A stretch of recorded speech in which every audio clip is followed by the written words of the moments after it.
The trade war, at least with Canada and Mexico, is over. Or rather, it's on hold, but unless one of the parties backs out, it's settled. However, China is not giving in. It stands firm, clearly showing the world that it will not yield to U.S. pressure. Thus, China is retaliating with its own tariffs. Here's the problem. China relies much more on the U.S. economy than the other way around. With its economy already struggling, a full-blown trade war is not something it can afford. It was a hectic day, so let's break down exactly what happened and what kind of deal was reached. First, a quick reminder about tariffs. Just a few days ago, President Trump announced massive tariffs on Canada, Mexico, and China. Canada and Mexico faced a 25% tariff, except for energy products like oil and gas, which had a 10% tariff. China, on the other hand, received a general 10% tariff in addition to existing ones, meaning anything already taxed at a higher rate remained so, while everything else either rose to 10% or stayed unchanged. Now, the big news. Canada and Mexico have reached a deal. The tariffs, initially set to take effect on February 4th, are suspended for 30 days. And if both parties keep their promises, this pause could last even longer. Let's start with Mexico. Early Monday morning, Presidents Trump and Claudia Sheinbaum of Mexico made a joint announcement.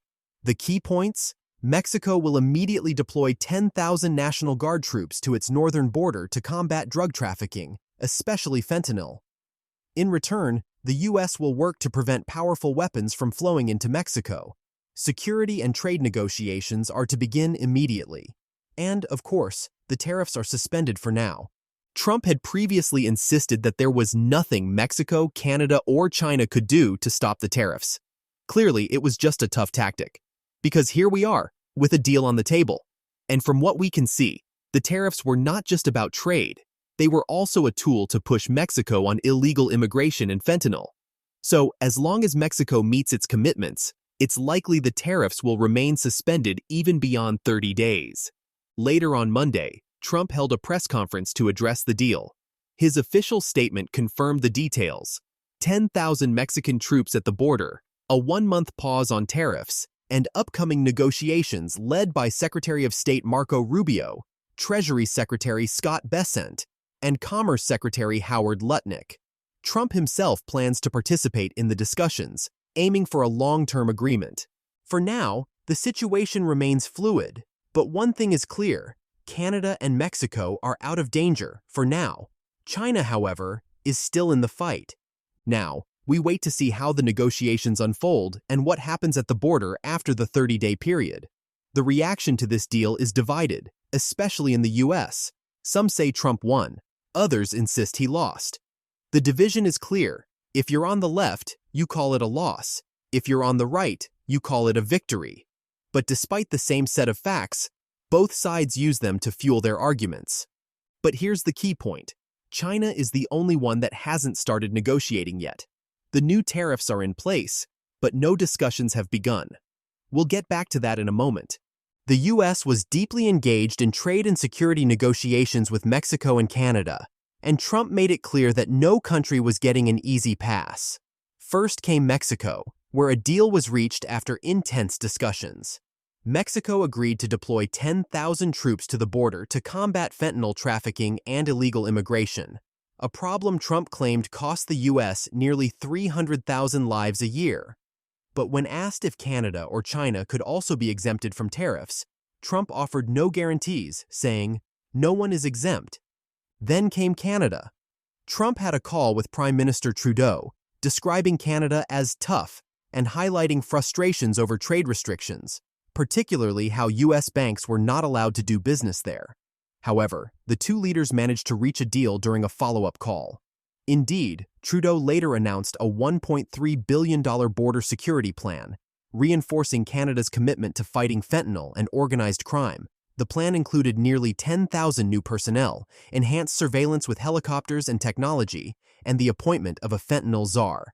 Additionally, Canada would list cartels as terrorists, just like the U.S., and launch a joint Canada-U.S. task force to combat money laundering and drug trafficking. So, as part of the deal, tariffs were suspended for 30 days, giving both nations time to finalize the agreement.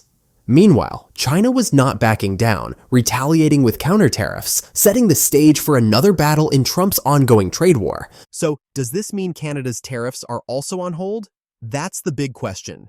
As we discussed just a few days ago, Canada had imposed $165 billion in tariffs on U.S. goods. Hopefully, those are also suspended. Now, let's move on to President Trump's response.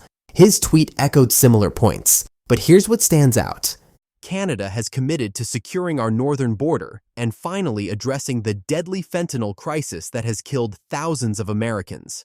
My priority is to protect American lives. I am pleased with this first step. The tariffs announced on Saturday will be suspended for 30 days while we work towards a fair economic agreement. Trump surprised by signing a 25% tariff against Canada, justified by the claim that 60 to 70% of people on the terrorist watch list were crossing from that country. But the real battle is with China, which refuses to negotiate and accuses the U.S. of undermining free trade while banning foreign companies and copying Tesla, Apple, and ChatGPT. When Washington threatens TikTok, Beijing cries censorship via Twitter, which is banned in China. On the tariff front, the U.S. imposed 10% on Chinese imports, targeting high-end GPUs essential for AI and the Chinese military. In retaliation, Beijing taxes rare metals crucial for batteries and smartphones.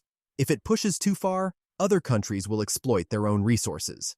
On February 4th, Trump activated a new tariff. 1 minute before it took effect, China retaliated with its own sanctions against U.S. companies and filed a complaint with the WTO.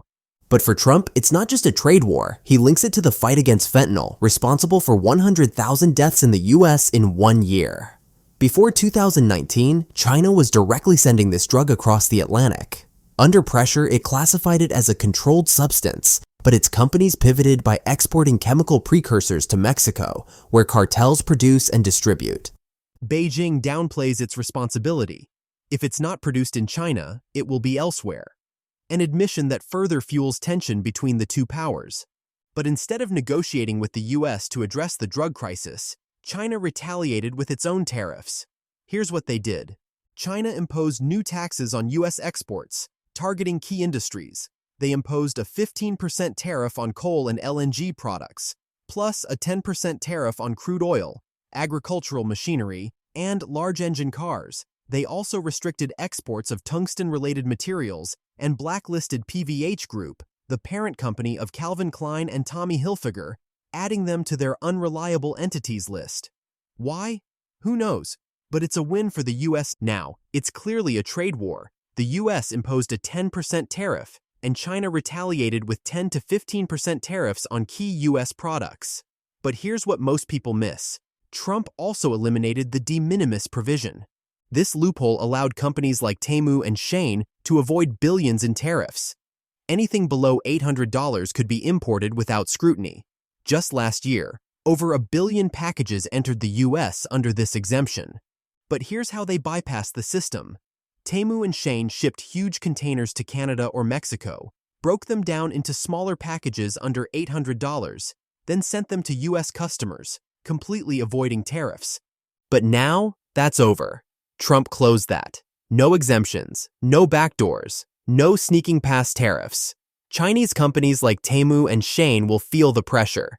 This trade war is not just between governments. It's going to hit consumers and investors hard. With tariffs rising and economic uncertainty growing, your savings and investments could be seriously at risk. The question is, are you ready? And thank you for watching this video, and I'll see you tomorrow.